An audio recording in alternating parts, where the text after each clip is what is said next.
আজকাল ব্যস্ততার যুগে নুডলস কিন্তু একটা খুবই অপরিহার্য এবং সুস্বাদু একটা ফাস্টফুড বলা যেতে পারে। প্রত্যেক বয়সের কাছেই এটা কিন্তু একটা গ্রহণযোগ্য খাবার।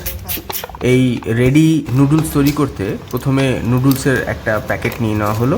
তারপরে সিল প্যাকটা ছাড়িয়ে সেখানে আমাদের ফুটন্ত গরম জল তৈরি করে রাখতে হবে। গরম জলটা কিন্তু ফুটন্ত হতে হবে, তাহলে এটা তাড়াতাড়ি হয়ে যাবে। এইবার সিল প্যাক খুলে সেখানে মশলা অলরেডি রেডি করাই থাকে। সেই মশলা মিশ্রিত রেডি নুডলসের মধ্যে ফুটন্ত গরম জলটা আমাদের ঢেলে দিতে হবে। গরম জলটা কিন্তু একদম গলা পর্যন্ত ঢেলে দিয়ে তারপরে এটাকে একটা চামচ দিয়ে সুন্দর করে ওটাকে মিক্স করে নিতে হবে। মিক্স করার পরে তারপরে ঢাকনাটা ওখানে আমাদের দিয়ে দিতে হবে। মোটামুটি 2 থেকে 3 মিনিটের মধ্যে ঢাকনাটা ঢেকে রাখার পরে আপনাদের কিন্তু গরমাগরম নুডলস রেডি। অটোমেটিক মিক্স হয়ে যাবে। আর একটু স্টির করে নিন সুন্দর করে, ব্যাস একদম রেডি টু ইট। একদম সুস্বাদু দুর্দান্ত শর্টকাটে নুডলস রেডি।